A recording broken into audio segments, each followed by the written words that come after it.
బాధ్యత. స్తోత్రం చెప్పండి. మన పాప రుణాన్ని చెల్లించింది ప్రభువైన యేసుక్రీస్తు వారు. ఆమేన్. క్యాచ్ చేస్తున్నారు నా మాట? క్యాచ్ చేస్తున్నారా? ఆమేన్. స్తోత్రం చెప్పండి. 1 తిమోతి పత్రిక 1వ అధ్యాయము 15వ వచనం చదవండి. 1 తిమోతి పత్రిక 1వ అధ్యాయం 15వ వచనం. 1:15. 1 తిమోతి. బైబిల్ మనం చూడండి. ఒక మైక్రోఫోన్ వాళ్ళకి ఇవ్వండి. ఎవరికి బైబిల్ చదివే వాళ్ళకి ఇవ్వండి. చెల్లెళ్ళు ఎవరికి ఉన్నారా బైబిల్ రీడింగ్ చేసేవాళ్ళు? పాపులను రక్షించుటకు క్రీస్తు యేసు ఈ లోకమునకు వచ్చినను మాట ఈ వాక్యము నమ్మదగినదియు పూర్ణాంగీకారమునకు యోగ్యమైనదై ఉన్నది. ఆమేన్. స్తోత్రం. యేసుక్రీస్తు లోకానికి వచ్చింది ఎందుకంటే పాపులను రక్షించడానికి. స్తోత్రం చెప్పండి. మన రుణములను పరిష్కరించడానికి, మనం చేసిన పాపములను క్షమించడానికి. మనిషి తన అపరాధముల వలన పాపముల వలన చచ్చిన వాడై ఉంటుండగా అతను తిరిగి నశించిపోతున్న వ్యక్తిని, రకరకాల ఇబ్బందుల్లో తప్పిదాల్లో కూరుకుపోయిన వ్యక్తిని, మిస్టేక్స్ చేస్తున్న, తప్పులు చేస్తున్న వ్యక్తిని తిరిగి రక్షించడానికి ప్రభువైన యేసుక్రీస్తు వారు ఈ లోకానికి వచ్చారు. ఆమేన్. Praise the Lord. ఇందాక మనం ఈ 2 లైట్లు వెలిగించక ముందు ఇక్కడ చాలా కొంచెం చీకటి ఉంది. ఇక్కడ మా ముఖాలు సరిగ్గా కనబడే కాదు. ఎప్పుడైతే వెలుతురు వచ్చిందో మనము తేటగా ఇక్కడ ఉన్న వాళ్ళందరూ కూడా క్లియర్ గా కనబడేదానికి అవకాశం వచ్చింది. దేవుని స్తోత్రం చెప్పండి. ఆయన లోకమునకు వచ్చిన నిజమైన వెలుగై ఉన్నారు. యోహాను సువార్త 1వ అధ్యాయములో చదవండి. ఆదియందు వాక్యముండెను, వాక్యము దేవుని వద్ద ఉండెను, వాక్యము దేవుడై ఉండెను. తర్వాత ఆయన ఆదియందు దేవుని వద్ద ఉండెను, సమస్తమును ఆయన మూలముగా కలిగి ఉన్నదేది ఆయన లేకుండా కలుగులేదు. ఆయనలో జీవముండెను, ఆ జీవం మనుషులకు వెలుగై ఉండెను. ఆ వెలుగు చీకటిలో ప్రకాశించున్నది గాని చీకటి దాన్ని గ్రహించకుండెను. ఇది లోకం యొక్క లక్షణం, చెడు లక్షణం. ఏంటంటే వెలుతురును రక్షకుని ప్రభువైన యేసుక్రీస్తు వారిని ఆయన వెలుగై ఉంటుండగా ఆయన గుర్తించలేనటువంటి అంధకార జీవితాలు, లోకములో పాపములో మ్రగ్గుతున్న జీవితాలు, నశించిపోతున్న జీవితాలు ఎక్కువగా యేసుక్రీస్తు వారి యొక్క వెలుగును చూడలేక ఇంకా చీకటిలోనే ఉన్నారు. చీకటిలో ఉన్న వారిని దేవుడు వెలుగులోనికి తీసుకొస్తున్నాడు. హల్లెలూయా. ఇక్కడున్న ఈ పని మనిషి ఆ యొక్క చిన్న సంఘటన వల్ల పూర్తిగా యేసుక్రీస్తు వారిని తెలుసుకోవటానికి ఆస్కారం వచ్చింది. మనం చూపిన ప్రేమ ఎదుటి వారిని మార్చేదానికి ఆస్కారం వచ్చింది. అలాగే యేసుక్రీస్తు వారు చూపిన ప్రేమ అనేక మంది జీవితాలను మార్చేందుకు ఉపయోగపడింది. దేవుని స్తోత్రం చెప్పండి. హల్లెలూయా. అపోస్తలుల కార్యములు 10:34. అపోస్తలుల కార్యములు 10:34 చూడండి ఒకసారి. దేవుడు పక్షపాతి కాడని నేను నిజముగా గ్రహించి ఉన్నాను. ప్రతి జనములోను ఆయనకు భయపడి నీతిగా నడుచుకున్న వారిని ఆయన అంగీకరించును. యేసుక్రీస్తు అందరికీ ప్రభు. ఆయన ద్వారా దేవుడు సమాధానకరమైన సువార్తను ప్రకటించి మీరెరుగుదురు. దేవుని స్తోత్రం చెప్పండి. హల్లెలూయా. దేవుడు పక్షపాతి ఏమాత్రం కూడా కాదు. స్తోత్రం చెప్పండి. ప్రతి జన్మలోనూ ఆయా భాషలు మాట్లాడే వారిలో ఎవరైతే నీతిగా నిజాయితీగా ఉంటారో అటు వారిని ప్రేమించే దేవుడు, అటు వారిని ఆశీర్వదించే దేవుడు. ఆమేన్. ఆయనే ప్రభువైన యేసుక్రీస్తు వారు నశించిన దానిని లూకా సువార్త 19వ అధ్యాయము 9వ వచనం చదవండి. లూకా సువార్త 19వ అధ్యాయం 9వ వచనం చదవండి పిల్లలు. అక్కడ రాయబడిన మాట కూడా చూద్దాం. అందుకు యేసు ఇతడును అబ్రహాము కుమారుడే, ఎందుకనగా నేడు ఈ ఇంటికి రక్షణ వచ్చింది, నశించిన దానిని వెదకి రక్షించడానికి మనుష్య కుమారుడు ఈ లోకంలోనికి వచ్చారు. హల్లెలూయా. ఆయన నీతిమంతుల కోసం రాలేదు, పాపుల కొరకే వచ్చాడు. ఆమె క్రిస్మస్ అంటే కన్యామరి గారు ఆ స్టోరీ అంతా అక్కడి నుంచి కాకుండా ఇక్కడి నుంచి తీసుకుంటాం అన్నమాట. అదంతా మనకు తెలుసు కదా, దేవుని స్తోత్రం. అలాగే ఈ రాత్రి గ్రామములో ఎంతమంది అయితే ఇంకా యేసుక్రీస్తు అని తెలుసుకోకుండా కాలయాపన చేస్తున్నారో అటు వారందరినీ కూడా దేవుడు ప్రేమిస్తున్నాడు. ఆమేన్ చెప్పండి ఒకసారి. హల్లెలూయా. కాలయాపన చేస్తూ వాయిదాలు వేస్తూ ఇంకా యేసుక్రీస్తు అని తెలుసుకోకుండా అయితే ఇంక ఫైనల్ గా ఇక్కడ ఉన్న పని మనిషికి కాస్త మారు మనసు వచ్చి ఉంటుందేమో. వచ్చిందా? మారు మనసు వచ్చిందా? స్తోత్రం చెప్పండి. ప్రతి మనిషికి ఫైనల్ డెస్టినీ ఏంటంటే మారు మనసు రావాలి. మారు మనసు పొందకపోతే దేవుని యొక్క తీర్పులో నిలబడాల్సి వస్తుంది. దేవుడు వేశ్యనైనా క్షమిస్తాడు గాని వేషధారిని క్షమించునని దేవుడు చెప్పాడు. ఆమేన్. ఇప్పుడు చెప్పండి, అక్కడ జక్కయ్య కూడా ఫైనల్ గా యేసుక్రీస్తు అని తెలుసుకున్నట్టుగా మనం చూస్తాం. స్తోత్రం చెప్పండి. పొట్టి వాళ్ళు చాలా గట్టోళ్ళు అంటారు కదా. ఆ ఊర్లో ఎవరికి ఆలోచన రాలా చెట్టెక్కాలని, జక్కయ్య ఒక్కడికి వచ్చింది. పొట్టుకున్న వాళ్ళు చాలా తెలివితేటలు ఉంటాయండి అన్నట్టు స్కిట్లు ఎవరు పొట్టోళ్ళు ఎవరు లేరు. దేవుని స్తోత్రం చెప్పండి. ఆమేన్. హల్లెలూయా. నా జీవితంలో కొంచెం షార్ట్గా ఉన్న వ్యక్తి వల్ల నేను చాలా ఎఫెక్ట్ అయ్యా ఒకసారి. ఎందుకంటే అతను నన్ను చాలా చీట్ చేశాడు. తెలివితేటలు ఎక్కువ ఉంటాయి. ఈ జక్కయ్య ఆ ఊర్లో ఉన్న వాళ్ళందరికంటే విభిన్నంగా ఆలోచించి చెట్టెక్కాడు. ఎవరిని చూడాలని? యేసుక్రీస్తు వారిని చూడాలని. స్తోత్రం. ఆ ఒక్క చిన్న ఐడియా తన జీవితాన్ని మార్చింది. స్తోత్రం చెప్పండి. ఆ ఒక్క చిన్న ఆలోచన తన జీవితాన్ని మార్చింది. యేసయ్య కాన్సన్ట్రేషన్, యేసుక్రీస్తు వరకు ఏకాగ్రత చెట్టు మీద ఉన్న వ్యక్తికి వెళ్ళింది. అక్కడ చూశారు. అక్కడి నుంచి చూసిన ఆయన పేరు యేసుక్రీస్తు తెలుసు కాబట్టి జక్కయ్య దిగిరా అన్నాడు. ఆమేన్. నేడు ఆ ఇంటికి రక్షణ వచ్చిందన్నారు. ఆ తర్వాత ప్రభువైన యేసుక్రీస్తు పలికిన మాట, నశించిన దాన్ని వెదకి రక్షించడానికి యేసుక్రీస్తు వారి లోకానికి వచ్చారు. రావాలంటే ఎవరో ఒకళ్ళు మధ్యవర్తి కావాలి. అందుకు తల్లి అయిన మరియా దేవుడు తన సాధనంగా దేవుడు వాడుకున్నాడు. ఆమేన్. ఆమె ద్వారా ఈ దేవుడి లోకానికి వచ్చారు. ఆయన 33.5 సంవత్సరాలు బ్రతికి సేవ చేశారు. 3.5 సంవత్సరాలు సేవ చేశారు. అనేక మంది జీవితాలను ప్రభావితం చేశారు. ఈ రోజున అనేక మంది ప్రజలను పరిశుద్ధులుగా మాలాంటి వ్యక్తులను రక్షించాడు. ఆయన వాక్యం చేత నేను పట్టబడ్డాను. నేను చిన్నప్పటి నుంచి దేవుల్లో ఉన్నాను. నా బాల్యం నుండి నా యేసుక్రీస్తు నాకు తెలుసు. ఆమేన్. ఆయన వాక్యం నాకు తెలుసు. యవన ప్రాయంలో కొంచెం అటు ఇటు తప్పడడుగు లేచిన తర్వాత కూడా దేవుడు నన్ను మళ్ళీ సెటరేట్ చేశాడు దేవుడు. ఆమేన్. అదే పాత జీవితంలో ఉండకుండా నశించిపోకుండా నేను కోలుకున్న దేవుల్లో ఉన్నా. దేవుని స్తోత్రం. హల్లెలూయా. నశించిపోతున్న వారి కోసమే దేవుడి లోకానికి వచ్చారు.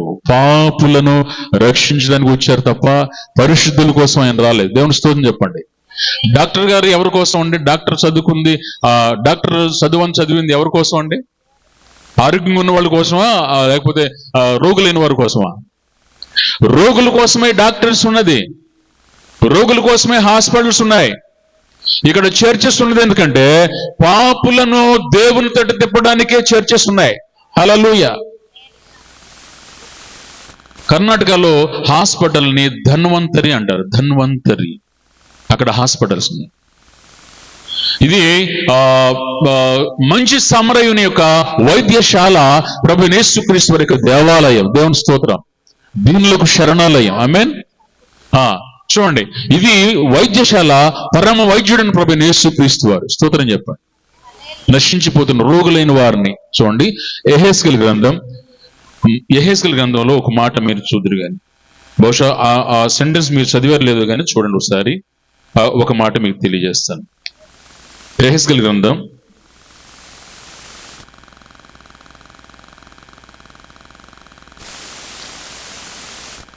37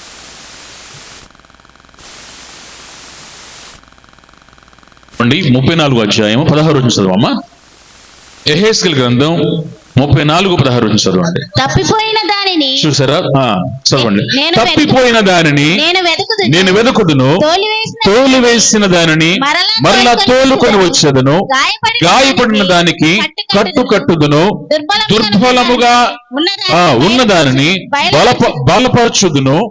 అయితే క్రొవ్విన వాటికిని బలము గల వాటికిని శిక్షయను మేత పెట్టి లయపరచెదను. దేవుని స్తోత్రం చెప్పండి. ఎవరికి ఎక్కువ ఆదరణ కలుగుతుంది? బలహీనముగా ఉన్నవారు, దుర్బలముగా ఉన్నవారికి. గాయాలు కట్టే దేవుడు. దేవుని స్తోత్రం. తప్పిపోయిన గొర్రెను వెతికే దేవుడు. ఆమేన్. ఆ సెంటెన్స్ మీరు అండర్లైన్ చేసుకోండి. ఆమేన్. తప్పిపోయిన వారిని పట్టుకోవడానికి యేసుక్రీస్తు వచ్చారు.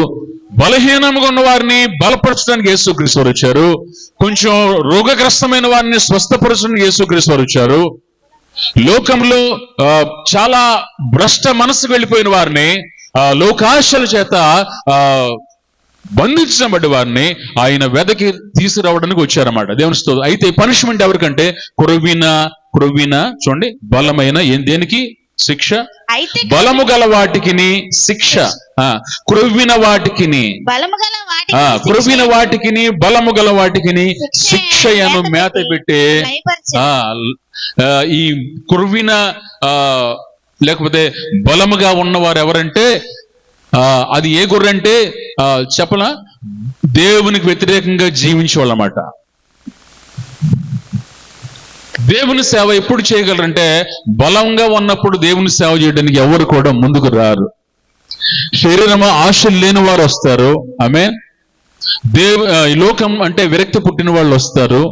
దేవుని సేవకి మంచి అధం మీద ఉన్న వాళ్ళు పనికిరారండి. నేను ఇక్కడికి వచ్చిన తర్వాత పాస్టర్ గారు ఆ మ్యాట్ వేసిన తర్వాత ఏదో చేయబోతున్నారని చూశాను. నేను ఆ మ్యాట్ వేసిన తర్వాత పాస్టర్ కింద కూర్చుంటే వారితో పాటు నేను కింద కూర్చున్నా. మా మందిరంలో నేను కూడా కిందే కూర్చుంటాను. నేను దేవుని స్తోత్రం. లోబడి ఉండడానికి బలము గల పాత్ర లేదా వ్యక్తి లోబడ్డ. క్రొవ్విన వాళ్ళు గర్విష్ఠులు, మదాంధులు, లేకపోతే లోకాశలు గలవాళ్ళు లోబడరు అక్కడ కూర్చోడానికి. నేను ఎన్ని సభలకు వెళ్ళాను కానీ కింద చాపేసి కూర్చునే అవకాశం ఎక్కడ రాలా, ఇక్కడ వచ్చింది. దేవుని స్తోత్రం చెప్పండి. తగ్గించుకున్నవాడు హెచ్చించబడతాడు, హెచ్చించుకున్నవాడు తగ్గించబడతాడు. స్తోత్రం చెప్పండి. దేవుని సేవలో కూడా గర్విష్ఠులు, వదరబోతులు, కురువిన వాళ్ళు, బలముగా ఉన్నవాళ్ళు, లేకపోతే కామ క్రోధ లోభ మోహ మద మత్సర్యములు గలవాళ్ళు దేవుని సేవ చేయడానికి పనికిరారు. స్తోత్రం చెప్పండి. అవన్నీ చచ్చిపోయిన వాళ్ళు, ఆ డిజైర్స్ అన్ని వదిలిపెట్టిన వాళ్ళు, నాకొద్దు, నాకు ఇవన్నీ అవసరం లేదనుకున్న వాళ్ళు మాత్రం దేవుని సేవ చేయగలరు. స్తోత్రం చెప్పండి. ఆమేన్. మిగతా బలహీనంగా ఉన్న వాళ్ళని దేవుడు ఏం చేస్తున్నాడు? బలపరుస్తున్నాడు. స్తోత్రం చెప్పండి. కాబట్టి అహం దేవునికి పనికిరాదు. దేవుని సేవలో అహం పనికిరాదు. దేవుని సేవలో గర్వం పనికిరాదు. దేవుని సేవలో పొగరబట్టిన మనసు పనికిరాదు. జక్కయ్య లోబడ్డాడు కాబట్టి యేసయ్య ఆయనకి ఇంటికి వెళ్ళాడు. నశించింది వాళ్ళు దొరకాలంటే వాళ్ళు కొంచెం లోబడి సరెండర్ అయ్యే మనసు వాళ్ళు ఉండాలి, తగ్గించుకున్న మనసు ఉండాలి. స్తోత్రం చెప్పండి.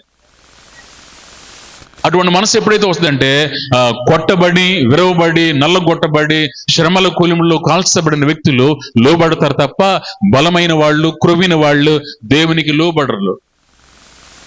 వాళ్ళు ఏం చేస్తారంటే కండ కావరమున కనిన వారిని కొట్టి తిట్టి తిరిగేస్తారు, లోకంలో తిరిగేస్తారు అన్నమాట. బలమైన క్రొవ్విన వాళ్ళు. నేను ఎంఎం కీరవాణి గారి లైవ్ ప్రోగ్రాంలో ఆ చరణం పాడేదానికి నేను ఆ చరణం నాకు వచ్చింది. కండకావరమున కనిన వారినందరి కొట్టితి తిట్టితి చిత్రహింస పెట్టితి ఇదీను నిదయగనవా. లోకస్తులు క్రొవ్విన వాళ్ళు, బలిసిన వాళ్ళు అంటే ఎలా ఉంటుందంటే కండకావరం. అది దేవుని సేవకు పనికిరాదు. దేవుని స్తోత్రం చెప్పండి. వాళ్ళు దేవుని లోబడలేరు. చూడండి, అటువంటి లోబడనొల్లని వారికి ఏమేస్తానో శిక్ష వేస్తానంటున్నారు. దేవుని స్తోత్రం చెప్పండి. ఏంటమ్మ శిక్ష? శిక్ష వేసి దానికి వాళ్ళకి రిజల్ట్ ఇస్తానంటున్నారు. స్తోత్రం చెప్పండి. ఈ ఈ ఈ యొక్క మీటింగ్ లో మనం తెలుసుకోవాల్సింది ఏంటంటే, యేసుక్రీస్తు వారు వచ్చారు, 2004 సంవత్సరాలు అవుతుంది ఈ లోకానికి. ఆమేన్. ఆయన పసిబాలుడు కాదు పశుశాల వేయడానికి. అది అటువంటి అట్మాస్ఫియర్ ఇక్కడ వీళ్ళు క్రియేట్ చేయాలి. స్తోత్రం. మంచిది, మంచి పని చేశారు. దేవుని స్తోత్రం చెప్పండి. లోక సంబంధమైన రీతిలో మనం వెళ్లకుండా ఇది స్పెషల్ క్రిస్మస్ ఆరాధన. యేసుక్రీస్తు వచ్చింది ఎందుకు తెలుసా? నశించినటువంటి పాపులను వెదకి రక్షించడానికి ఈ లోకానికి వచ్చారు. ఆయన రాకపోతే ఏం జరిగేదంటే అందరూ కూడా చీకట్లో ఉండేవారు. నిజమైన వెలుగు లోకంలో ఉండేను, కానీ చాలా మంది దాన్ని చోట్ల వాళ్ళందరూ ఎక్కడ వెళ్తున్నారు? మనుషులు ఎక్కడ ఉన్నారంటే చీకట్లో ఉన్నారు. దొంగ ఎక్కడ ఉంటాడమ్మా? దొంగ ఎక్కడ ఉంటాడు? ఎక్కువ సమయాన్ని చీకట్లోనే ఉంటాడు. రకరకాల చెడు కార్యక్రమాలు చేసే వాళ్ళందరూ కూడా చీకట్లోనే ఉంటారు. ఆ దొంగలు ఏదన్నా పని చేయాలంటే ఫస్ట్ స్ట్రీట్ లైట్ కట్ చేస్తారు. ఏం కట్ చేస్తారమ్మా దొంగలు? లైట్లు ఆఫ్ చేస్తారు. లైట్లు ఆఫ్ చేస్తే వాళ్ళ చీకట్లో వాళ్ళ పని షూలు అయిపోతుంది. చూసారా? కొన్ని గ్రామాల్లో సడన్ గా లైట్లు ఆగిపోతాయి. ఆ తర్వాత సంథింగ్ ఏదన్నా జరగవచ్చు. దొంగ దోచుకున్నవాడు చీకటిని ఎక్కువ వాడు కోరుకుంటాడు కాబట్టి వాడు చీకట్లో ఉండడానికి ఇష్టపడతాడు. కానీ పరిశుద్ధులు, ప్రార్థన పరులు, దేవుని నమ్ముకున్నవారు వెలుగును ప్రేమిస్తారు కాబట్టి, అంటే నిజమైన వెలుగు దేవుడు కాబట్టి, ఆయనలో మనం ఉన్నాం కాబట్టి మన వెలుగులో ఉన్నాం. స్తోత్రం చెప్పండి. Praise the lord. నిజమైన వెలుగు దేవుడే, యేసుక్రీస్తు వారే. యోహాను సువార్త 7వ వచనం, మొదటి అధ్యాయం 7వ వచనం కూడా చదవండి. 7 వచనాలు కూడా చదవండి. అక్కడ అతని మూలముగా అందరూ విశ్వసించినట్లు అతడు ఆ వెలుగును గూర్చి సాక్ష్యం ఇచ్చుటకు సాక్షిగా వచ్చెను. అతడు ఆ వెలుగై ఉండలేదు గాని ఆ వెలుగును గూర్చి సాక్ష్యం ఇచ్చుటకు అతడు వచ్చెను. నిజమైన వెలుగు ఉండెను, అది లోకములోనికి వచ్చుచు ప్రతి మనుష్యుని వెలిగించుచున్నది. ఆయన లోకములో ఉండెను, లోకమైన మూలముగా కలిగెను, కానీ లోకమాయనను తెలుసుకోవట్లా. మంచి నచ్చదండి, మంచి నచ్చదు. ఈ లోకములో, ఈ ప్రపంచంలో మనుషులకు మంచి నచ్చదు. కొట్టేవాళ్ళు, తన్నేవాళ్ళు, తొక్కేవాళ్ళు, అరిచేవాళ్ళు వాళ్ళు కావాలా? ఊర్లో ఒక పెళ్లి సంబంధానికి పెళ్లి కొడుకు పెళ్లి కూతురుని చూసుకోవడానికి బైబిల్ పట్టుకుని తెల్లని, మా పాస్టర్ గారు లాగా తెల్లని బట్టలు వేసుకుని వచ్చాడు సంబంధం చూసుకోవడానికి. ఒక మ్యారేజ్ సంబంధం చూసుకోవడానికి పెళ్లి కొడుకు పాత్రలో వచ్చిన తమ్ముడు బైబిల్ పట్టుకుని బుద్ధిమంతుడిలాగా లాల్చీ పైజం వేసుకుని వచ్చాడు. ఏం జరిగింది తెలుసా? మా ఊర్లో ఆ పాపకి ఆ కుర్రోడు నచ్చలా. నాకు నచ్చలేదు, వద్దంది, వెళ్ళిపోయారు. తర్వాత ఇంకొంతకాలానికి మా ఊర్లో ఉన్న పాపకి ఇంకొక సంబంధం చూశారు. అతను చక్కగా జొలపాలతాలు వేసుకుని మంచిగా స్టైల్గా వచ్చాడు ఆ దివిషేమ నుంచి, దిగువ నుంచి. అతను నచ్చాడు, పెళ్లి చేశారు. చేసిన తర్వాత దరువు స్టార్ట్ అయింది.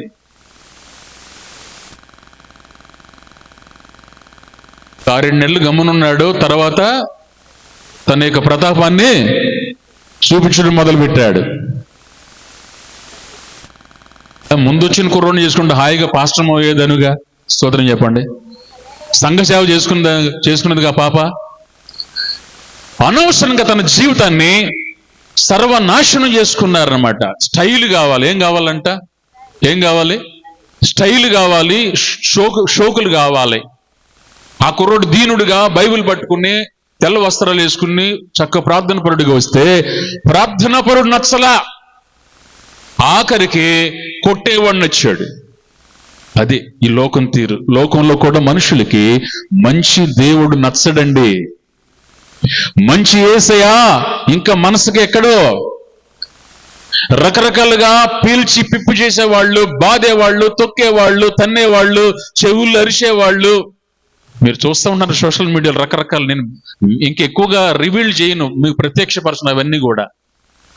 మంచి యేసే ఈ లోకానికి ప్రేమతో వస్తే ఈయన ఈ దేవుడు మావాడు కాదు, ఆయన మాకు వద్దని చెప్పేసి దూరంగా పెట్టేశారన్నమాట. ఆ యేసుక్రీస్తు వారిని మనం చేర్చుకున్నాం. స్తోత్రం చెప్పండి. ఆ యేసుక్రీస్తు వారు మనకి నిషేధించబడిన రాయి, చెప్పండి ఒకసారి, నిషేధించబడిన రాయి మూలకి తలరాయి అయినట్లుగా ఎవరైతే ఈ లోకంలో యేసుక్రీస్తు నిషేధించారో ఆయనే మిగిలిన వాళ్ళకి మూలకు తలరాయిగా అయ్యారు. స్తోత్రం చెప్పండి. ఇల్లు కట్టే వాళ్ళకి పలానా రాయి మనకు పనికిరాందిగా కనబడద్ది, కానీ తాపి మేస్త్రి ఆ రాయినే వాడతాడు. స్తోత్రం చెప్పండి. ఏదైతే మన విషయంలో అండర్ ఎస్టిమేషన్ వేయబడిందో అదే స్టోన్ ఆ తాపి మేస్త్రి ఏదో దగ్గర దాన్ని అమరుస్తాడు. రక్షించిన దాన్ని వెదక రక్షించడానికి యేసుక్రీస్తు వారి లోకానికి వచ్చారు. చిన్నప్పటి నుంచి దేవుడు నన్ను పట్టుకున్నాడు. ఆమేన్. లేకపోతే సినిమా పాటలు పాడుతూ లోకంలోకి వెళ్ళిపోయేవాడిని. నేను దేవుని పాటలు పాడుతూ 94 విజయవాడ ఫస్ట్ టైం వస్తే సినిమా కచేరీలు పాడమని ఆ విజయవాడలో తబలా ప్లేయర్ ఆయన పుల్లి చనిపోయారు. ఆయన అడిగితే నేను అన్నాను, నా స్వరాన్ని దేవుని కోసం నేను సమర్పించాను కాబట్టి నేను సినిమా పాటలు రాను సార్ అని చెప్పి దేవుని స్తోత్రం చెప్పండి. ఆ రోజుల్లో సువార్త సభలో పాటలు పాడితే 50 రూపాయలు ఇచ్చాడు మా పాస్టర్ గారు. కుటుంబాన్ని చాలే కాదు, ఆయన అంటాడు, నేను డబ్బులు బాగా ఇస్తాను ప్రభు భూషణ్, లాట్ ఆఫ్ మనీ చాలా వస్తుంది నీకు అన్నారు. కానీ నేను డబ్బుకు ఆశపడకుండా నేను మాటిచ్చాను నా దేవునికి అని చెప్పి వాళ్ళ అభ్యర్థన తిరస్కరించాను. కాబట్టి ఈ రోజు ఇక్కడ నిలబడ్డా. దేవుని స్తోత్రం చెప్పండి. యేసే మంచి దేవుడు, ఆయన పక్షపాతి ఏమాత్రం కాదు. ప్రతి జనములోనూ ఆయా భాషలు మాట్లాడు వారిలో ఎవరైతే దేవునికి లోబడి దేవునికి నీతిగా జీవిస్తారో అటు వారందరినీ బహుగా ప్రేమించే దేవుడు యేసుక్రీస్తు అందరికీ ప్రభువు. ఆమేన్ చెప్పండి ఒకసారి. యేసుక్రీస్తు అందరికీ ప్రభువు. స్తోత్రం చెప్పండి. ఇప్పుడు స్టోరీ మారిపోతుంది. మొదటి వారు కడపటి వారు అయిపోతున్నారు, కడపటి వారు ఏమైపోతున్నారు? మొదటి వారు అయిపోతున్నారు. దేవుని వాక్యం నెరవేరుతుంది.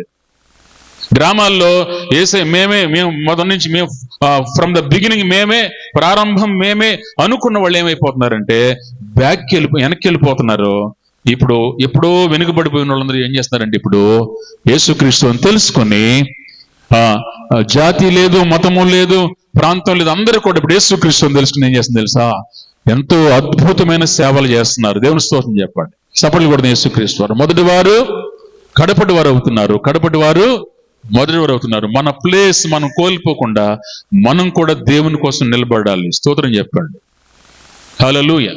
ఆ కచేరీలో పాడమని అడిగిన ఆ రోజుల్లో ఆ కచేరీలో ప్లే చేసే ఆర్టిస్టులంతా కూడా క్రిస్టియన్ ఫ్యామిలీస్ నుంచి వెళ్ళిన వాళ్ళే. పాటలు పాడడం అందరూ కూడా క్రిస్టియన్ ఫ్యామిలీస్ వెళ్ళిన వాళ్ళే. వాళ్ళెవరు కూడా ఇప్పుడు చాలా మంది బ్రతికి లేరు. స్తోత్రం చెప్పండి. నేను కూడా వెళ్ళినట్టయితే నేను కూడా ఉండేవాడిని కాదు. ఎందుకంటే జల్సా లైఫ్, డబ్బు కళ్ళ చూస్తే రకరకాల బ్యాడ్ హ్యాబిట్స్ అని వచ్చేస్తాయి. ఆ విధంగా బానిసలైపోయి, మద్యానికి బానిసలైపోయి లోకంలో పడిపోయి చాలా మంది చనిపోయారు. ఆ విధంగా నశించిపోవడం ఇష్టం లేక దేవుడు నాకు అటువంటి పరిస్థితిని దేవుడు నన్ను కాపాడి ఈ రోజున మీ ముందు నిలబెట్టాడు. దేవుని స్తోత్రం చెప్పండి. ఇప్పుడు చెప్పండి, పాపులను రక్షించడానికి క్రీస్తు యేసు ఈ లోకమునకు వచ్చిన మాట నమ్మదగినది, పూర్ణాంగీకరమునకు యోగ్యమైనది. ఆ మాట నమ్మే విషయంలో నేను ప్రప్రథముడునను అని పౌలు అంటున్నారు. స్తోత్రం చెప్పండి. ఈ రాత్రి మీకు ఎవరికి ఇంకా డౌట్స్ ఉంటే ఆ సందేహాలన్నీ పక్కన పెట్టండి. ఇంకా రక్షణ పొందిన వాళ్ళు ఎవరైనా ఉంటే రక్షణ పొందండి, మారు మనసు పొందండి. స్తోత్రం చెప్పండి. ఇందాక ఉస్మాన్ గారు చెప్పే ఆ మాటల్లో కాస్త పశ్చాత్తాపం కనబడింది. స్తోత్రం చెప్పండి. కోవిడ్ వచ్చింది కదా, ఆ టైంలో ఆ సిస్టర్ గారు కూడా ఎఫెక్ట్ అయి ఉంటారు కూడా, కొంచెం కన్నీటితో చెప్పారు. అవునా? స్తోత్రం చెప్పండి. ఆ వారం 10 రోజులు, ఆ నెల రోజులు అందరిలో ఏ ఫీల్ ఉందంటే నేను దేవుని కోసం బ్రతుకుతా అనే ఫీల్ ఉంది. ఏమ్మా, అది పోయిన తర్వాత ఏమైంది? ఆ కాస్త ఆ రోజులు గడిచుకుంది ఏమైంది? మళ్ళా ఏమైపోయిందంటే మనలో చాలా మంది ప్రజలకి మళ్ళా ఆ భయం పోయింది. ఒక మాట మీకు చెప్తానండి, పాపం చేసేవాడికి ధైర్యం ఎక్కువ ఉంటుందంట. ఏముంటది? పాపం చేసేటప్పుడు, తప్పు చేసేటప్పుడు ఏముంటది? ధైర్యం ఉంటుంది. భయం ఉండదు. అది అంత గుండె ధైర్యాన్ని ఇచ్చే దేవుడు తెలుసా? ఆ టైంలో సైతాన్ గాడే ఇస్తాడు. ఆ తర్వాత రియలైజ్ అయిన తర్వాత, కూర్చున్న తర్వాత, అమ్మో నేనేనా ఆ పని చేసేదని, ఆ తర్వాత పశ్చాత్తాపం వచ్చినప్పుడు అప్పుడు కూర్చుని ఆడవలసి వస్తుంది. చేసేటప్పుడు భయం ఉండదు. మీరు గుర్తుపెట్టుకోండి ఈ మాట. పాపం చేసేవాడికి భయం ఉండదు. ఎప్పుడు రియలైజ్ అవుతుందంటే కొంతకాలం తర్వాత కూర్చుని ఆలోచిస్తే, అదంతా చేసింది నేనేనా, ఆ దారుల్లో వెళ్ళింది నేనేనా, ఆ చీకట్లో వెళ్ళింది నేనేనా, ఆ తప్పు చేసింది నేనేనా, ఇవన్నీ చేసింది నేనేనా అనే ఫీల్ ఎప్పుడు కలుగుద్దంటే దేవుని కార్యము అతని హృదయంలో జరుగుతున్నప్పుడు, అప్పుడు అతనిలో ఒప్పుకోలేని మనసు వస్తుంది. దేవుని స్తోత్రం చెప్పండి. ఎవరైతే ఒప్పుకొని విడిచిపెడతారో అటు వారందరినీ కూడా దేవుడు క్షమిస్తాడు. స్తోత్రం చెప్పండి. కప్పుకునే దానికంటే ఒప్పుకోవడం చాలా బెటర్. స్తోత్రం చెప్పండి. ఆమేన్. ఈ నెక్లెస్ తీసుకున్న అమ్మాయి ఒప్పుకుందా? ఈ సిస్టర్ గారు ఒప్పుకున్నారు, పని మనిషి ఒప్పుకుందా లేదా? తీసుకున్నప్పుడు ధైర్యం ఉంది. ఎప్పుడైతే సీసీ కెమెరాలు నేను చూశాను అనగానే ఏమొచ్చింది? పిరికితనం వచ్చింది, ఒప్పుకోలు మనసు వచ్చింది. ఆమేన్. ఆమె యొక్క ఆ యొక్క ఫలితాన్ని, ఆ రిజల్ట్ అంతా కూడా ఎవరు చెల్లించారంటే ఇక్కడ ఉన్న హౌస్ ఓనర్ చెల్లించారు. స్తోత్రం చెప్పండి. వెంటనే వాట్సాప్లో ఫోన్పేలో డబ్బులు వచ్చినాయి, చెక్ రాసి ఇచ్చారు. ఆమె యొక్క పాప శిక్ష ఏం భరించి ఆమెకి విడుదల వచ్చింది. దేవుని స్తోత్రం చెప్పండి. నేను ఇదంతా గమనించాను, కూర్చుని అదంతా గమనించాను అన్నమాట. దేవుని స్తోత్రం చెప్పండి. ఇప్పుడు ఇక్కడ హౌస్ ఓనర్గా ఉన్న ప్లేస్ లో యేసుక్రీస్తు వారు ఉన్నారు. దేవుని స్తోత్రం చెప్పండి. మన పాపమంతా, మన యొక్క రుణ బాధలను కూడా ఆయన తీసివేశాడు. స్తోత్రం చెప్పండి. ఎంతకన్నా గొప్ప దేవుడి లోకంలో ఎవరైనా ఉన్నారా? మన పాపాలు క్షమించే దేవుడు ఎవరైనా ఉన్నారా? నేను క్షమిస్తానని చెప్పిన వాళ్ళు ఎవరైనా ఉన్నారా? దేవుళ్ళు చాలా మంది ఉన్నారు. దేవుళ్ళు అనిపించుకున్న వాళ్ళు, మనుషులు చేసిన దేవుళ్ళు ఎంతో మంది ఉన్నారు. ఎవరైనా మాట అన్నారా? పాపాలు క్షమించే దేవుడు ఒక యేసుక్రీస్తు వారు మాత్రమేనండి. బట్ ఈ రాత్రికాల సమయంలో ఈ రక్షణ సువార్త క్రిస్మస్ వేడుకలో ఈ దూరం నుండి ఉంటున్న వాళ్ళందరూ కూడా గ్రహించండి, యేసుక్రీస్తు వారు మాత్రమే పాపాలు క్షమించే దేవుడు, పరలోకము తీసుకుని వెళ్ళే దేవుడు. ఈ సత్యాన్ని గ్రహించకుండా అలాగే జీవిస్తే నరకమునకు వెళ్ళవలసిన వారు ఉంటారు. నరకమున అగ్ని ఆరదు, పురుగు సావదు, నిత్యము ఏడుపు పెడబబ్బులు అక్కడ వినపడతాయి. ఆ మాట నేను పాటలు వాడా. మనుషులు చేసిన దేవుళ్ళు ఎందరో. నీకెవరైనా ప్రాణం పెట్టారా? మనుషులు చేసిన దేవుళ్ళు. మనుషులు చేసిన దేవుళ్ళు అనబడిన వాళ్ళు నీకు కావాలా? నిన్ను చేసిన దేవుడు నీకు కావాలా? ఒకసారి చేతులు ఎత్తండి. ఎవరు కావాలి నీకు? నిన్ను చేసిన దేవుడే, నన్ను చేసిన దేవుడే మనకు కావాలి. స్తోత్రం చెప్పండి. ఆమేన్. హల్లెలూయా. ఆయనే సజీవుడు. ఆమేన్. ఆయనే ప్రభువైన యేసుక్రీస్తు వారు నశించిన దాన్ని, పాపులను, ఎందుకు పనికిరాని దాన్ని, వెళ్ళిపోతున్న వారిని, లేదా మనం ఎక్కడో వెళ్ళిపోతాం, అగాధంలోకి వెళ్ళిపోతాం, దేవుడు మనల్ని కాపాడుతున్నాడు. స్తోత్రం. హల్లెలూయా. ఆ గొప్ప రక్షకుని హృదయంలో చేర్చుకుందాం. నిజమైన క్రిస్మస్ ఏంటి తెలుసా? క్రీస్తు నీలో పుట్టినప్పుడు. ఇప్పుడు నేను చిన్నప్పుడు పాట వినేవాడిని. క్రీస్తు జన్మించే లోకాన అందరికీ, క్రీస్తు ఉదయించే హృదయాన ఎందరికీ, క్రిస్మస్ తాత అడిగిన ప్రశ్న ఇది, క్రిస్మస్ తాత అడిగిన ప్రశ్న ఇది, ఏది ఏది బదులేది, క్రీస్తు జన్మించే లోకాన అందరికీ, క్రీస్తు ఉదయించే హృదయాన ఎందరికీ. హల్లెలూయా. ఎంతమంది హృదయాల్లో క్రీస్తు జన్మిస్తున్నారో చాలా చాలా ఖర్చు పెట్టి సెలబ్రేషన్ చేస్తున్నారు. చక్కగా ఉంది, ఇలాగా సింపుల్ గా. సామాన్యతలో మహిమను పొందే దేవుడు మన దేవుడు. స్తోత్రం చెప్పండి. ఈ మాట కూడా గుర్తుపెట్టుకోండి. ఆడంబరానికి పోరు ఆయన. ఆమేన్. సామాన్యతలో మహిమను పొందే దేవుడు యేసయ్య. స్తోత్రం చెప్పండి. కనుక ఆ దేవుడు అతి సామాన్యమైన నిరుపేదలమైన మన ఇళ్లలోనికి మన జీవితాలకు వచ్చాడు యేసయ్య. స్తోత్రం చెప్పండి. రిచ్గా ఉన్న వాళ్ళు దగ్గరికి వెళ్ళలా, పేదలు, కడు దీనులు, జ్ఞానములో జాలరులు, చేపలు పట్టుకున్న వారి దగ్గరికి యేసయ్య వెళ్ళాడు. స్తోత్రం చెప్పండి. సామాన్యమైనటువంటి రీతిలో స్తోత్రం చెప్పండి. ఆ గొప్ప దేవునికి ఒకసారి స్తోత్రాలు చెప్పండి. హల్లెలూయా. యేసయ్యా మీకు వందనాలు. నిజమైన వెలుగు నీవే ప్రభువా. స్తోత్రాలు చెప్పండి. ప్రార్థన, కళ్ళు మూసుకోండి, చిన్న ప్రార్థన. ప్రభువా మీ స్తోత్రాలు. మై ఫాదర్, మై లార్డ్, ఈ ప్రాంతంలో, ఈ కొత్తూరు తాడేపల్లి గ్రామములోనైనా ఇంకా రక్షణ పొందిన వాళ్ళు రక్షణ పొందేలాగా సహాయం చేయండి. అనేకులు మీతోటి తిరిగేలాగా సహాయం చేయండి. దేవ, మీ సత్యాన్ని గ్రహించే కృప దయచేయమని ప్రార్థన చేస్తున్నాం. అందరూ కూడా స్తోత్రాలు చెప్పండి. అమ్మ మీ స్తోత్రాలు నాకు వినబడాలి. ఎస్, ప్రార్థన చేయండి. దేవా మీకు వందనాలు. ఈ సభ ద్వారా, ఈ రాత్రి కూడిక ద్వారా అనేకులు మీతోటి తిరిగేలాగా సహాయం చేయండి ప్రభువా. హల్లెలూయా.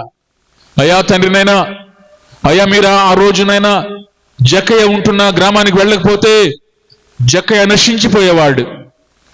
దేవా, ఈ రోజున మా ఊరికి మీరు రాకపోతే మేము నశించిపోయేవారం.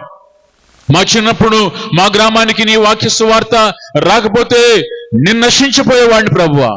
అనేక గ్రామాలకు, పట్టణాలకు, దేశాలకు, విదేశాలకు నైనా, అయ్యో దేవా, ముస్లిమ్స్ నివసించే అరబ్ కంట్రీస్ కూడా నువ్వు వచ్చావు ప్రభువా. యేసు ప్రభువా, నీవు లేని ప్రాంతం లేదు ప్రభువా, నీవు లేని ఊరు లేదు ప్రభువా, మీరు లేని దేశం లేదు ప్రభువా. అన్ని దేశాల్లో, అన్ని గ్రామాల్లో, అన్ని పట్టణాల్లో, దీవుల్లో, సముద్ర దిగంత ప్రాంతాల్లో నీ ఉన్నావు ప్రభువా. ఈ రాత్రి ఈ కొత్తూరు తాడేపల్లి కూడా నీ ఉన్నావు ప్రభువా. నాతో మాతో మీరు మాట్లాడారు ప్రభువా. మీ స్తోత్రాలు ప్రభువా. నీవే రాకపోతే అయ్యా ఇక్కడంతా లోకమంతా చీకటిగా ఉండేది ప్రభువా. మరణం మమ్మల్ని నిలబడి చేసేది ప్రభువా. ఈ రాత్రి మీరు రావటం వల్ల మా జీవితం వెలిగించబడ్డ